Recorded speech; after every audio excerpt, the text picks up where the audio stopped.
A invasão militar israelita de Gaza foi há um ano. Agora, um grupo de deputados do Parlamento Europeu e de Parlamentos Nacionais esteve de visita à região. Pretendia-se fazer um ponto de situação e avaliar o que fazer daqui para o futuro. Nesse grupo integrava-se a eurodeputada Marisa Matias, do Bloco de Esquerda, que regressou com impressões fortes do que viu. A situação que se vive em Gaza é dramática.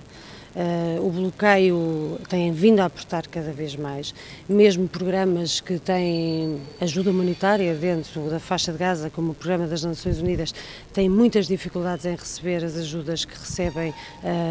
diretamente para a entrada, porque permitem apenas um carregamento diário e, portanto, o que nós assistimos é uma população onde o número de refugiados tem aumentado, onde, por exemplo, há um ano atrás havia 100 mil refugiados totalmente destituídos de qualquer posse, que nem um ano triplicou, são agora 300 mil que não têm nada que possam dizer que é seu e que as Nações Unidas têm que prestar apoio. Existe uma situação verdadeiramente dramática, onde o próprio Programa Alimentar das Nações Unidas, neste momento já só consegue responder com uma refeição diária a cada uma das 280 mil crianças que andam nas suas escolas, e essa refeição varia entre um iogurte e uma bolacha ou uma sanduíche. Não se pode castigar ainda mais, e agora com a construção do túnel, do muro por parte do governo egípcio, o que se está a fazer é castigar ainda mais uma população que já foi demasiadamente castigada, e é de facto, penso eu, que deve ser uma lição de humildade para todos nós e ao mesmo tempo de força e de reação, porque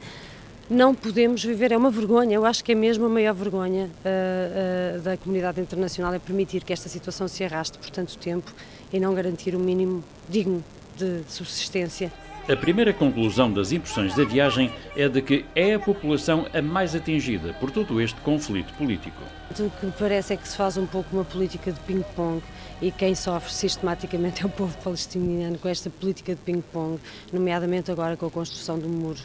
por parte do governo egípcio, que o faz no sentido de colocar a pressão no Estado de Israel, porque entende que está a ser colocada muita pressão no Estado egípcio e quem deve ter a pressão toda é o Estado opressor e que está a ocupar os territórios, mas, como sempre, e mais uma vez, acabam por pagar as pessoas e os cidadãos que nada têm a ver com isso. Um dos problemas sensíveis nesta crise de longa data incide nas divergências entre as duas forças políticas que dominam o terreno, o Hamas e a Fatah. Esta delegação de deputados ficou com a impressão de que há possibilidade de entendimento.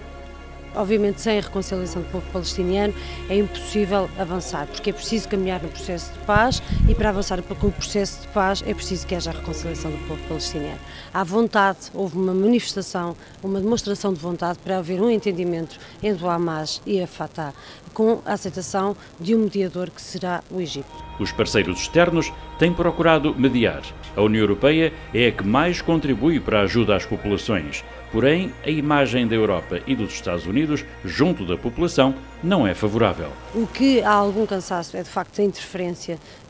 da União Europeia, dos Estados Unidos, que impõem regras, que definem que têm que ser feitas, têm que ser realizadas eleições com as regras que são definidas por agentes exteriores, afinal, por entidades externas, que são vigiadas, que são controladas, que é um processo democrático e depois, de seguida, não aceitam os resultados, e foi isso que esteve muito na origem, aliás, da divisão que se veio a criar, porque quase que fazia passar a mensagem que nós aceitamos e reconhecemos-vos e aceitamos negociar convosco se ganhar a lista que nós queremos que ganhe. Não tendo ganho, a partir daí houve uma posição que, no meu entender, foi bastante hipócrita. E, neste sentido, não reconhecem nem a União Europeia nem os Estados Unidos como mediadores legítimos do processo, porque entendem que têm tratado Israel como um Estado de exceção permanentemente. Marisa Matias disse que as informações recolhidas servirão para continuar o esforço de sensibilização da opinião pública e política na União Europeia para que prossigam as iniciativas que levem a uma resolução duradoura deste conflito. Tratando-se de uma situação que se arrasta há décadas, será compreensível algum ceticismo, o que torna o esforço ainda mais difícil.